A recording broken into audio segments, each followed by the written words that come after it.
કેમ છો મિત્રો? મજામાં ને? એજ્યુ સફરના ડેઇલી કરંટ અફેરમાં આપ સર્વ મિત્રોનું હાર્દિક સ્વાગત છે।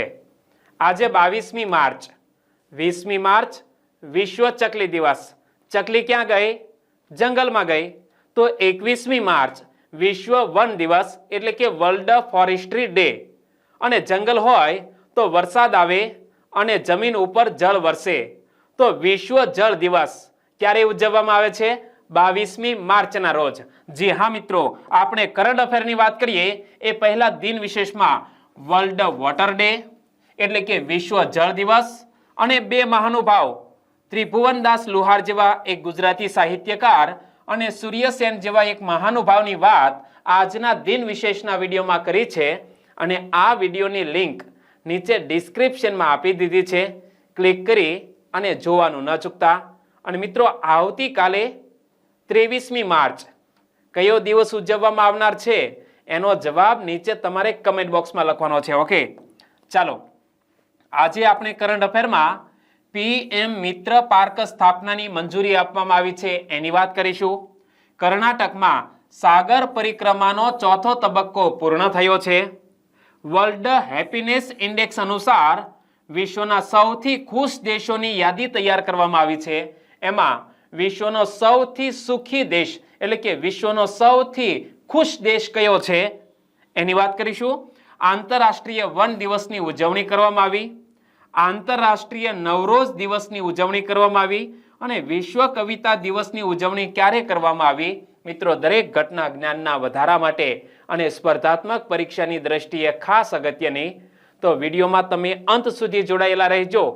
વિડીયો ગમે તો લાઈક કરવાનું ન ભૂલતા। ઓકે, શરૂઆત કરીએ આપણે રાષ્ટ્રીય સમાચારથી। તો પીએમ મિત્ર પાર્ક સ્થાપનાની મંજૂરી। મિત્રો, કેટલા રાજ્યોમાં પીએમ મિત્ર પાર્ક સ્થાપવામાં આવનાર છે? જુઓ, ભારત સરકારે તાજેતરમાં તમિલનાડુ, તેલંગાણા, કર્ણાટક, મહારાષ્ટ્ર, ગુજરાત, મધ્યપ્રદેશ અને ઉત્તર પ્રદેશમાં 7 પીએમ મિત્ર એમાં મિત્રનું પૂરું નામ શું થાય છે? Mega integrated textile region and apparel. મિત્રો, પીએમ મિત્ર પાર્ક સ્થાપવાની મંજૂરી આપવામાં આવી છે કેન્દ્ર સરકાર દ્વારા। એમાં મિત્રનું પૂરું નામ થાય છે mega integrated textile region and apparel park. Okay, અને આ પાર્ક વડાપ્રધાન શ્રી નરેન્દ્રભાઈ મોદીના 5F વિઝનને પ્રેરિત છે। પરંતુ અહીં 5F એમાં 5F કયા કયા? તો farmer to fibre, fibre to factory, factory to fashion અને ફેશન ટુ ફોરેન। અહીં ફાર્મરનો F, ફાઈબરનો F, ફેક્ટરીનો F, ફેશનનો F અને ફોરેનનો F। તો આ પાર્ક જે 7 પાર્ક બનાવવામાં આવનાર છે એમાં એક પાર્ક આપણા ગુજરાતના નવસારી જિલ્લામાં પણ સ્થાપિત કરવામાં આવનાર છે। તો એ પાર્ક વડાપ્રધાન શ્રી નરેન્દ્રભાઈ મોદીના 5F વિઝનને પ્રેરિત છે। આ ખાસ યાદ રાખજો, 5F એટલે શું? Farmer to fibre to factory to fashion to foreign. અને જેનો હેતુ ભારતીય કાપડ ઉદ્યોગને કૃષિથી ફેશન અને વિદેશી બજારો સુધી પ્રોત્સાહન આપવાનો છે। મિત્રો, કૃષિથી લઈને ફેશન અને ફેશનથી લઈને ફોરેનના બજારો સુધી પ્રોત્સાહન આપવાનો હેતુ રહેલો છે। અને પીએમ મિત્ર યોજનાની જાહેરાત ઓક્ટોબર 2021માં કરવામાં આવી હતી અને 2026-27 સુધીમાં આ પાર્ક સ્થાપવામાં આવશે। તો એક પ્રશ્ન થાય કે આ પાર્ક સ્થાપવા માટે કેટલું નાણાકીય ભંડોળ ફાળવવામાં આવ્યું હશે? જુઓ, 7 પીએમ મિત્ર મેગા ટેક્સટાઇલ પાર્ક સ્થાપવા માટે કુલ 4,445 કરોડ રૂપિયાનો ખર્ચ થવાનો છે। અને તેના અંતર્ગત કેન્દ્ર સરકારના કાપડ મંત્રાલય દ્વારા ગુજરાતમાં નવસારીની પસંદગી કરવામાં આવી છે। ક્યાં? નવસારીની અંદર આ પાર્ક સ્થાપિત કરવામાં આવશે। અને નવસારીની વાત કરીએ તો નવસારી જિલ્લાની ઉત્તરમાં સુરત જિલ્લો, પૂર્વમાં ડાંગ જિલ્લો અને દક્ષિણમાં વલસાડ જિલ્લો આવેલા છે, જ્યારે પશ્ચિમમાં અરબી સમુદ્ર આવેલો છે। નવસારી પશ્ચિમ રેલવેનું મહત્વનું સ્ટેશન પણ છે। અહીં તમે જોઈ શકો છો કે આ છે નવસારી। તો મારે તમને એક પ્રશ્ન પૂછવો છે કે નવસારી જિલ્લાની રચના કયા જિલ્લામાંથી કરવામાં આવી અને કયા વર્ષે કરવામાં આવી? ઓકે, આગળ હું તમને વાત કરવાનો છું। અત્યારે વિડીયો પોઝ કરો અને નીચે કમેન્ટ બોક્સમાં લખો। નવસારી જિલ્લામાંથી કઈ કઈ નદીઓ પસાર થાય છે?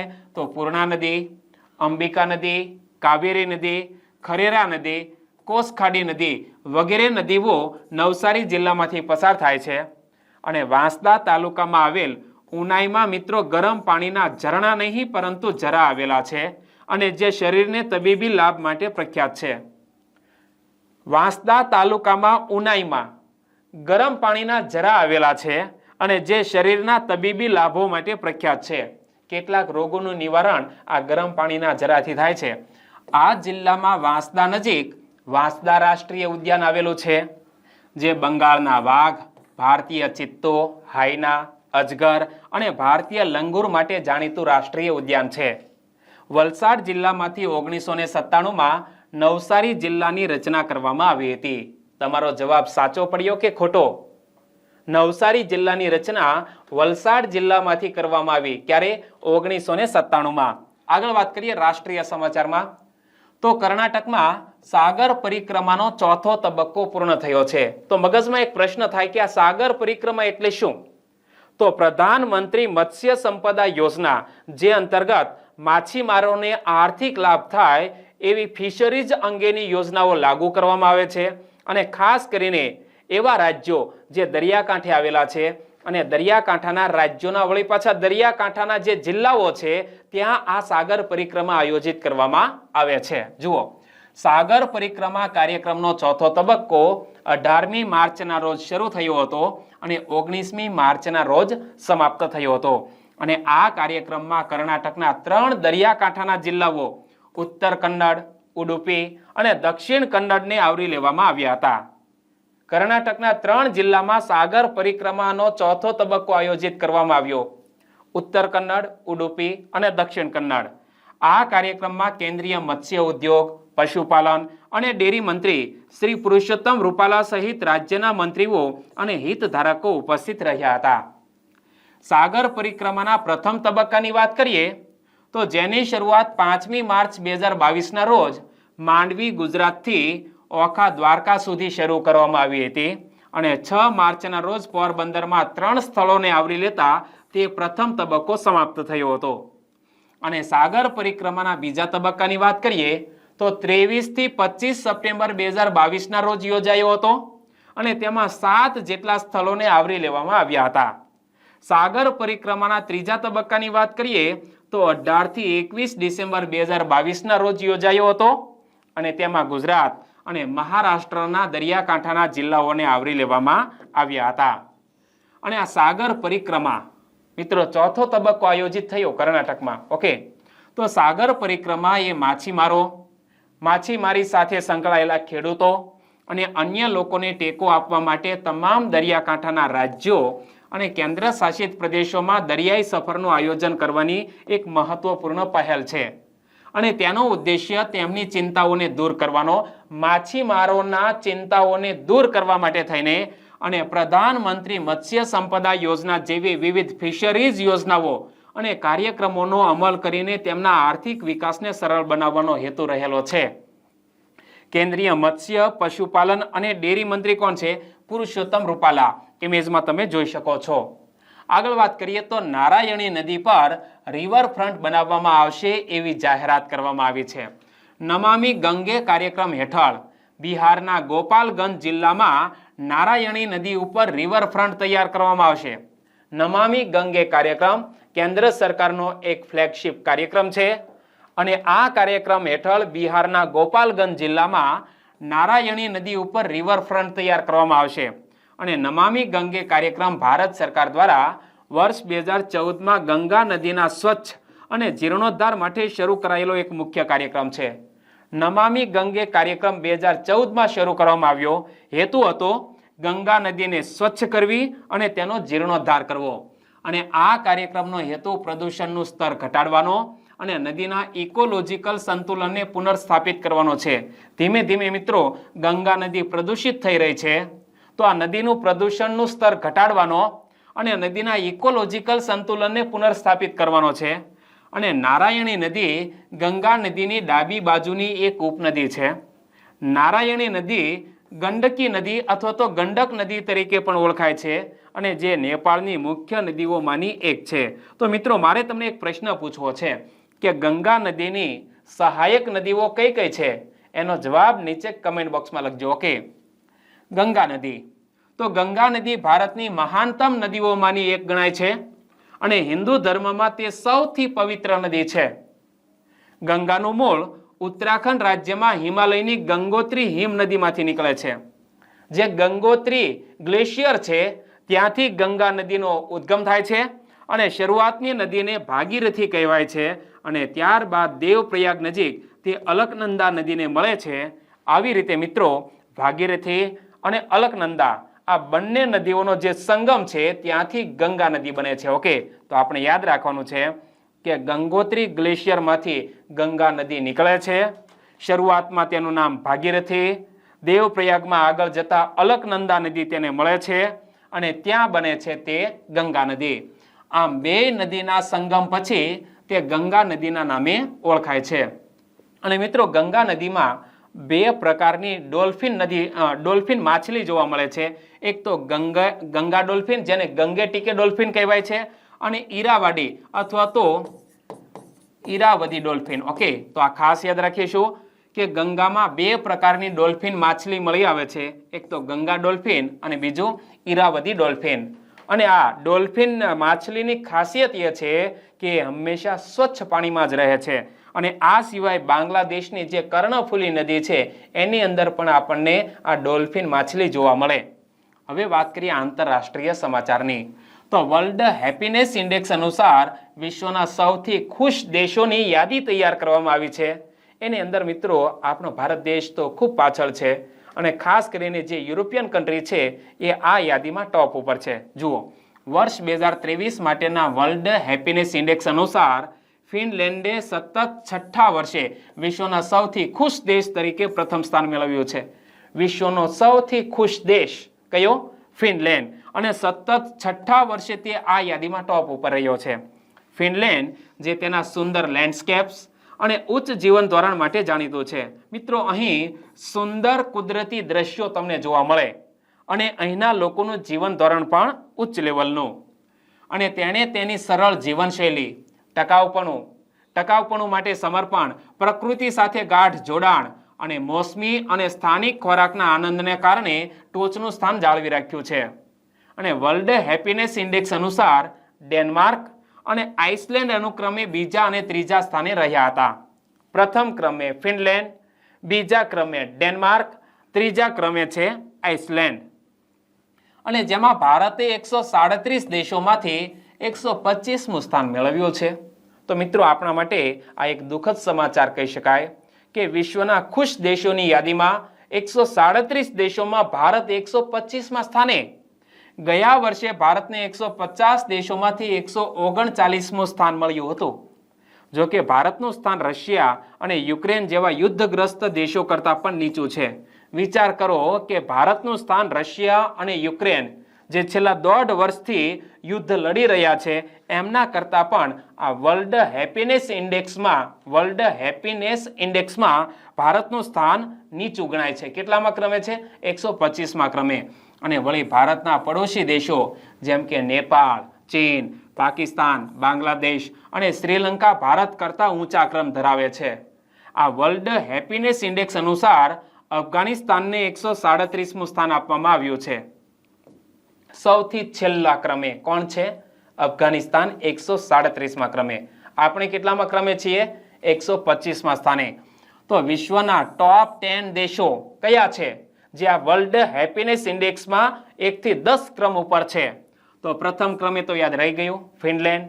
બીજા ક્રમે ડેનમાર્ક, ત્રીજા ક્રમે આઇસલેન્ડ, ચોથા ક્રમે ઇઝરાયલ, પાંચમા ક્રમે નેધરલેન્ડ, છઠ્ઠા ક્રમે સ્વીડન, સાતમા ક્રમે નોર્વે, આઠમા ક્રમે સ્વિટ્ઝરલેન્ડ, નવમા ક્રમે લક્ઝમબર્ગ અને 10મા ક્રમે છે ન્યુઝીલેન્ડ. તો ખાસ કરીને જે યુરોપિયન કન્ટ્રી છે એ આ યાદીમાં ટોપ ઉપર છે. આંતરરાષ્ટ્રીય SME કન્વેન્શનની 3જી આવૃત્તિ આયોજિત કરવામાં આવી. આંતરરાષ્ટ્રીય SME કન્વેન્શન 2023ની 3જી આવૃત્તિ આ વર્ષે 19 થી 21મી માર્ચ દરમિયાન યોજવામાં આવી હતી અને આ કાર્યક્રમ ભારતના 4 મુખ્ય ક્ષેત્રો ઉપર ધ્યાન કેન્દ્રિત કરી રહ્યો છે, જેમાં ક્લીન ટેક અને green energy, manufacturing, service sector અને એગ્રો ફૂડ પ્રોસેસિંગ અને કૃષિ અમલીકરણ ક્ષેત્રનો સમાવેશ થાય છે. આ ક્ષેત્રો ભારતના આર્થિક વિકાસ માટે મહત્વપૂર્ણ છે અને તેમાં રોજગારીના સર્જન અને સ્થાયી વિકાસ માટે પુષ્કળ સંભાવના રહેલી છે. ફરી એકવાર જોઈ લો કે આંતરરાષ્ટ્રીય SME કન્વેન્શન 2023ની ત્રીજી આવૃત્તિ આ વર્ષે 19 થી 21મી માર્ચ દરમિયાન યોજવામાં આવી અને આ કાર્યક્રમ ભારતના 4 મુખ્ય ક્ષેત્રો ઉપર ધ્યાન કેન્દ્રિત કરી રહ્યો છે. એમાં એક છે ક્લીન ટેક અને ગ્રીન એનર્જી, બીજો છે મેન્યુફેક્ચરિંગ, ત્રીજું છે સર્વિસ સેક્ટર અને ચોથું છે એગ્રો ફૂડ પ્રોસેસિંગ અને કૃષિ અમલીકરણ. ઓકે, આ 4 ક્ષેત્રો ઉપર આપણું ફોકસ છે અને આ ક્ષેત્રો ભારતના આર્થિક વિકાસ માટે મહત્વપૂર્ણ છે તથા તેમાં રોજગારીના સર્જન અને સ્થાયી વિકાસ માટે પુષ્કળ સંભાવના રહેલી છે. ISC 2023 એ એક એવું પ્લેટફોર્મ છે જે SME નીતિ ઘડવૈયાઓ અને ઉદ્યોગના નિષ્ણાતોને મુખ્ય મુદ્દાઓ ઉપર ચર્ચા કરવા અને વૃદ્ધિ અને ટકાઉપણાની તકો શોધવા માટે એક મંચ પૂરું પાડે છે, એક સાથે લાવે છે અને જેનું આયોજન micro, small and medium enterprises મંત્રાલય, વિદેશ મંત્રાલય અને ઇન્ડિયા SME ફોરમ દ્વારા સંયુક્ત રીતે કરવામાં આવી રહ્યું છે અને મધ્યપ્રદેશ સરકારે આ કાર્યક્રમમાં મુખ્ય ભાગીદારી રાજ્ય છે. મિત્રો, આપણા ભારત દેશના 3 મંત્રાલય, એક તો MSME મંત્રાલય, વિદેશ મંત્રાલય અને ઇન્ડિયા SME ફોરમ દ્વારા સંયુક્ત રીતે આ આયોજન કરવામાં આવ્યું છે અને એમાં મુખ્ય ભાગીદાર રાજ્ય કયું છે? મધ્યપ્રદેશ. અને ઉત્તર પ્રદેશ સરકાર સહયોગી ભાગીદાર તરીકે તેમાં સામેલ થયું છે. આપણા કેન્દ્રીય સૂક્ષ્મ, લઘુ અને મધ્યમ ઉદ્યોગ સાહસિક મંત્રી કોણ છે? નારાયણ તાતુ રાણે, ઇમેજમાં તમે જોઈ શકો છો. અને આપણા વિદેશ મંત્રી કોણ છે? સુબ્રમણ્યમ જયશંકર. જયશંકર એટલે કે સુબ્રમણ્યમ જયશંકર, જે આપણા વિદેશ મંત્રી છે. હવે મિત્રો, જે આંતરરાષ્ટ્રીય કક્ષાના દિવસોની ઉજવણી કરવામાં આવી એની વાત કરીએ તો આંતરરાષ્ટ્રીય વન દિવસની ઉજવણી કરવામાં આવી. ક્યારે? 21મી માર્ચના રોજ. દર વર્ષે 21મી માર્ચના રોજ આંતરરાષ્ટ્રીય વન દિવસની ઉજવણી કરવામાં આવે છે. 28મી નવેમ્બર 2012ના રોજ સંયુક્ત રાષ્ટ્રની મહાસભાએ 21મી માર્ચને આંતરરાષ્ટ્રીય વન દિવસ તરીકે જાહેર કર્યો હતો.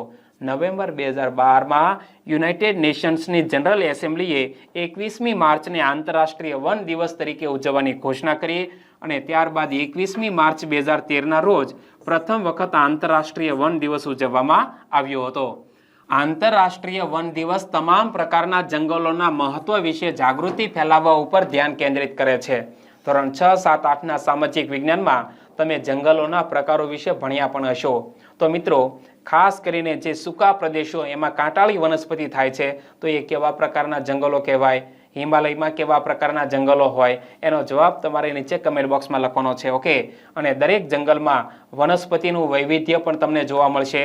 તો એમાં ખાસ કરીને મેહોગની, રોઝવુડ જેવા વૃક્ષો કેવા પ્રકારના જંગલોમાં થાય છે એ પણ તમને ખ્યાલ હોવો જોઈએ. અને આંતરરાષ્ટ્રીય વન દિવસ નિમિત્તે લોકોને વૃક્ષારોપણ અભિયાનને લગતી પ્રવૃત્તિઓનું આયોજન કરવા માટે સ્થાનિક, રાષ્ટ્રીય અને આંતરરાષ્ટ્રીય પ્રયત્નો કરવા માટે પ્રોત્સાહિત કરવામાં આવે છે. તેમજ 2011ના વર્ષને આંતરરાષ્ટ્રીય વન વર્ષ તરીકે જાહેર કરવામાં આવ્યું હતું. મિત્રો, જેવી રીતે 2023ને આંતરરાષ્ટ્રીય બાજરા વર્ષ ઘોષિત કરવામાં આવ્યું છે, એવી જ રીતે વર્ષ 2011ને આંતરરાષ્ટ્રીય વન વર્ષ તરીકે જાહેર કરવામાં આવેલ. અને આંતરરાષ્ટ્રીય વન દિવસ 2023ની થીમ શું રાખવામાં આવી છે? વન અને આરોગ્ય. અને ભારતના સંદર્ભમાં જોઈએ તો વૈજ્ઞાનિકોના મતે ઓછામાં ઓછા 33% જમીન ઉપર જંગલો હોવા જોઈએ. કેટલા? 33% જમીન વન વિસ્તાર ધરાવતી હોવી જોઈએ, જેની સામે આજે ફક્ત 12% જમીન વન વિસ્તાર ધરાવે છે. મિત્રો, ભારત માટે આ એક શર્મજનક બાબત કહી શકાય કે વૈજ્ઞાનિકોના મતે, પર્યાવરણવિદોના મતે 33% જેટલી જમીન ઉપર જંગલો હોવા જોઈએ, જ્યારે ભારતમાં માત્ર 12% જેટલી જમીન એ જંગલ વિસ્તારથી, વન વિસ્તારથી ઘેરાયેલી છે. આગળ વાત કરીએ તો વર્લ્ડ ડાઉન સિન્ડ્રોમ દિવસની ઉજવણી કરવામાં આવી. દર વર્ષે 21મી માર્ચે વર્લ્ડ ડાઉન સિન્ડ્રોમ દિવસ મનાવવામાં આવે છે અને આ દિવસ વર્ષ 2006થી દર વર્ષે ઉજવવામાં આવે છે. વર્લ્ડ ડાઉન સિન્ડ્રોમ ડે 21મી માર્ચના રોજ ઉજવવામાં આવે છે અને જેની શરૂઆત વર્ષ 2006 થી થઈ છે અને જેનો ઉદ્દેશ્ય જાહેર જાગૃતિ વધારવા અને આ આનુવંશિક સ્થિતિ સાથે જીવતા વ્યક્તિઓ માટે સમર્થન દર્શાવવાનો છે. યુનાઇટેડ નેશન્સે ડાઉન સિન્ડ્રોમ અને 21મા રંગસૂત્રના ટ્રિપ્લિકેશન એટલે કે ટ્રાયસોમી વચ્ચેની લિંકને પ્રકાશિત કરવા માટે આ તારીખ પસંદ કરી છે અને આ દિવસ ડાઉન સિન્ડ્રોમ વિશે શિક્ષિત અને જાગૃતિ લાવવાની તક તરીકે કામ કરે છે. આ વર્ષની વર્લ્ડ ડાઉન સિન્ડ્રોમ દિવસની થીમ શું રાખવામાં આવી છે? With us not for us. ખાસ યાદ રાખીશું. વર્લ્ડ ડાઉન સિન્ડ્રોમ ડે ક્યારે ઉજવવામાં આવે છે? 21મી માર્ચના રોજ. અને 2023ના આ વર્લ્ડ ડાઉન સિન્ડ્રોમ દિવસની થીમ with us not for us રાખવામાં આવી છે. અને ડાઉન સિન્ડ્રોમ એ એક આનુવંશિક સ્થિતિ છે જે હળવીથી ગંભીર શારીરિક અને વિકાસલક્ષી સમસ્યાઓનું કારણ બને છે. ડાઉન સિન્ડ્રોમ ધરાવતા લોકો વધારાના રંગસૂત્ર સાથે જ જન્મે છે અને રંગસૂત્રો જનીનોના બંડલ છે અને આપણું શરીર રંગસૂત્રોની યોગ્ય સંખ્યા ઉપર આધાર રાખે છે. તો હવે મારે તમને એક પ્રશ્ન પૂછવો છે કે આપણા શરીરની અંદર રંગસૂત્રોની કેટલી જોડ આવેલી હોય છે? જવાબ નીચે કમેન્ટ બોક્સમાં. ઓકે, ડાઉન સિન્ડ્રોમ સાથે આ વધારાનું રંગસૂત્ર તમને માનસિક અને શારીરિક બંને રીતે અસર કરતી સમસ્યાઓ તરફ લઈ જાય છે. આગળ વાત કરીએ તો આંતરરાષ્ટ્રીય નવરોઝ દિવસની ઉજવણી કરવામાં આવી છે. દર વર્ષે 21મી માર્ચે આંતરરાષ્ટ્રીય નવરોઝ દિવસ એ વૈશ્વિક નવા વર્ષનો તહેવાર છે અને આ તહેવાર વસંત ઋતુના આગમન ઉપર ઉજવવામાં આવે છે. નવરીજ અથવા તો નવરોઝ અથવા તો નવરોઝ તરીકે પણ આ દિવસને ઉજવવામાં આવે છે, ઓળખવામાં આવે છે. અને નવરોઝનો અર્થ શું થાય છે? નવો દિવસ. અને આ તહેવાર લગભગ 3000 વર્ષ જૂનો છે. નવરોઝ ઈરાનનું નવું વર્ષ છે જેને ફારસી નવું વર્ષ પણ કહેવામાં આવે છે. અને નવા વર્ષની શરૂઆત વસંત સમપ્રકાશીય અથવા માર્ચ સમપ્રકાશીયથી થાય છે.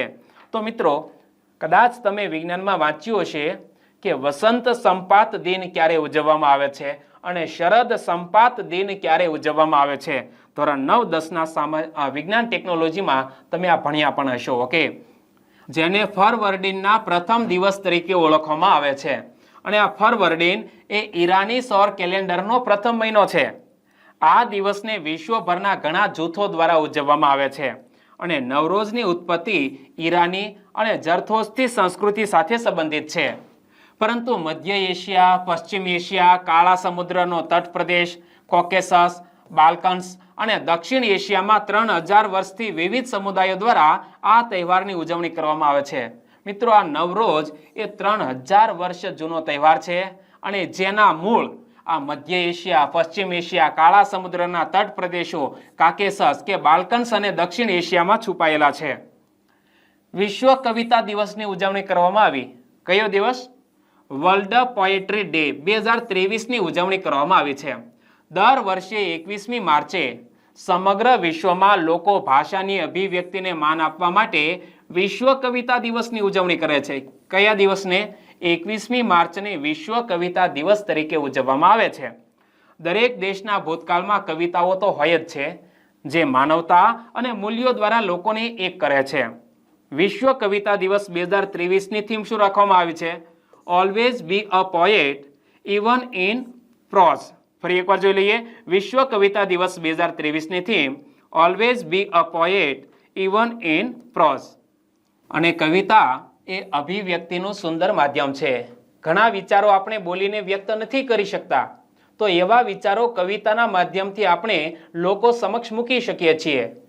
અને આ કવિતાની અંદર કરુણ રસ હોઈ શકે, એટલે કે કરુણ પ્રશસ્તિ કાવ્ય હોય, ઉર્મી કાવ્ય હોય, ગઝલ પણ હોઈ શકે. અને કવિતાની અમૂર્તતા સાહિત્યની અન્ય શૈલી કરતાં વધુ લાગણીઓ ઉત્પન્ન કરે છે. કવિતા કદાચ સાક્ષરતાનો વ્યાપકપણે ઉપયોગ કરવામાં આવે તે પહેલા અસ્તિત્વમાં આવી હતી. 1999માં યુનેસ્કો એટલે કે United Nations Educational, Scientific and Cultural Organization દ્વારા કાવ્યાત્મક અભિવ્યક્તિ દ્વારા ભાષાકીય વિવિધતાને ટેકો આપવા અને લુપ્ત થતી ભાષાઓને સાંકળવાની તક વધારવાના ઉદ્દેશ્ય સાથે આ વિશ્વ કવિતા દિવસ જાહેર કરવામાં આવ્યો હતો. યુનેસ્કો દ્વારા મિત્રો 1999માં વિશ્વ કવિતા દિવસની જાહેરાત કરવામાં આવી અને પ્રખ્યાત મેસેડોનિયન કવિ લેખક, સાહિત્યક અને અનુવાદક અને ભાષાશાસ્ત્રી એવા બ્લે કોનેસ્કીનો 100મો જન્મદિવસ 2021માં વિશ્વ કવિતા દિવસ પર પેરિસમાં યુનેસ્કો કચેરીઓમાં ઉજવવામાં આવ્યો હતો. ફરી એકવાર જોઈ લ્યો કે પ્રખ્યાત મેસેડોનિયન કવિ, લેખક, સાહિત્યકાર અને અનુવાદક તેમજ ભાષાશાસ્ત્રી એવા બ્લે કોનેસ્કીનો 100મો જન્મદિવસ 2021માં વિશ્વ કવિતા દિવસ પર પેરિસ યુનેસ્કો કચેરીઓમાં ઉજવવામાં આવ્યો હતો. એટલે કે યુનેસ્કોની વડી કચેરી ક્યાં આવેલી છે? પેરિસ મુકામે આવેલી છે. ત્યાં આ દિવસ ઉજવવામાં આવેલો. હવે વાત કરીએ ગત વિડીયોના પ્રશ્નની. તો ઝુમ્મો ભીસ્તી વાર્તામાં પાડાનું નામ શું હતું? ઝુમ્મો ભીસ્તી વાર્તા ખૂબ જ પ્રખ્યાત છે અને તેમાં પાડાનું નામ છે વેણુ. અને જે મિત્રોએ સાચો જવાબ આપ્યો છે એ છે મકવાણા રોહિતભાઈ, વિશાલ પંડ્યા, સંજય માવી અને રિયા પટેલ. ચારેય મિત્રોએ આ પાડાનું નામ વેણુ હતો તેનો ઉલ્લેખ કર્યો છે. ખૂબ ખૂબ અભિનંદન.